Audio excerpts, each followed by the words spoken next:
ए बाबा। बोलो बच्ची। बाबा क्या बताए, मेरे शादी को 5 साल हो गया है लेकिन अभी तक एक भी बाल बच्चा नहीं हुआ है। ए बाबा हम क्या करें? चिंता मत करो बच्ची, सब ठीक हो जाएगा। चलो मेरे साथ खोपचे में। अब बताओ क्या परेशानी है? बताते हैं बाबा, सुनिए। अरे चला जी बाबा। लाओ अंतर मंत्र का सारा सामान लाओ। आज बच्ची पे हम प्रैक्टिकल करके देखेंगे कि हमरे में कितना शक्ति है। हाँ हाँ हाँ, धरो धरो, यहीं धरो यहीं धरो। आओ बच्ची सेंटर में आके बैठ जाओ। हाँ, अच्छा कुछ बोलना चाहती हो? ब्रह्मचारी बाबा दया बरसाव, शरण में अलिया बिगड़ी बनाव। ब्रह्मचारी बाबा दया बरसाव, शरण में अलिया बिगड़ी बनाव। 5 साल से बाबा बांझ छियै, हे हो बांझ छियै। ए बाबा पेलू बाबा हमारा नाम छियै, बच्चा जन्म है हमर काम छियै। पेलू बाबा हमारा नाम छियै, बच्चा जन्म है हमर काम छियै। रे चला। हाँ बाबा।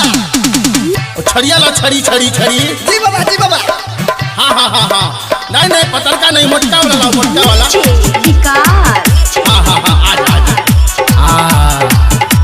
बाबा देर में लगा, तनी मनी मंत्र हम जाने छियै। कोई देर नहीं होगा, तुरंत हो जाएगा सारा चीज, टेंशन मत करो। हाँ कह छिया बाबा न देर लगाबा, देर लगाबा हो देर लगाबा।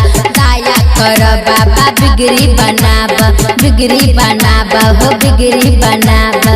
बच्चा है वाला पिन्हा देबो जन तारा, लहंगा के भीतर मार देबो मन तारा। कोनो दवाई न कर छे कम हो, कानै छिया बाबा। कोनो दवाई न कर छे कम हो, कानै छिया हम सुबह और शाम हो। टोला में हम बदनाम छियै, बदनाम छियै, बदनाम छियै। कुछ करो न बाबा। हाँ तो सेंटर में आओ। पेलू बाबा हमारा नाम छियै, बच्चा जन्म है हमर काम छियै। पेलू बाबा हमारा नाम छियै, बच्चा जन्म है हमर काम छियै। अरे बच्ची, तुमरे जैसी जैसी बहुत आई है, सबका यही कल्याण किया है, समझ गई? और तुम्हारा भी यही कल्याण हो जाएगा। चला कोई आ भी रहा है, देखते रहना देखते रहना। आओ आओ आओ, लेट जाओ लेट जाओ लेट जाओ।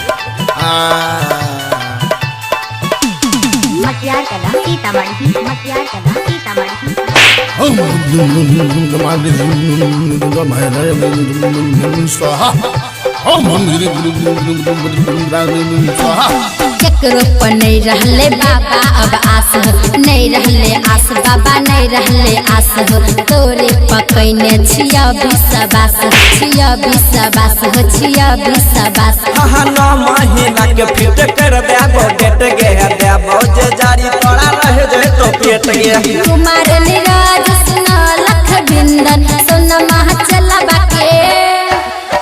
कुमार नीरज सुना लख बिंदन, सुन मह चला बाके। चल छछ छुंद आजाद के पीछा न काम छियै, न काम छियै, न काम छियै। ए बाबा आओ तुम्हारा भी कल्याण कर देते हैं बच्ची। पेलू बाबा हमारा नाम छियै, बच्चा जन्म है हमर काम छियै। पेलू बाबा हमारा नाम छियै, बच्चा जन्म है हमर काम छियै। ब्रह्मचारी बाबा दया बरसाव, शरण में अलिया बिगड़ी बनाव। 5 साल से बाबा बांझ छियै, बांझ छियै, हे हो बांझ छियै। ए बाबा पेलू बाबा हमारा नाम छियै, बच्चा जन्म है हमर काम छियै। पेलू बाबा हमारा नाम छियै, बच्चा जन्म है हमर काम छियै। हो गया। रे चला, आज तू भी मंत्र मार लो।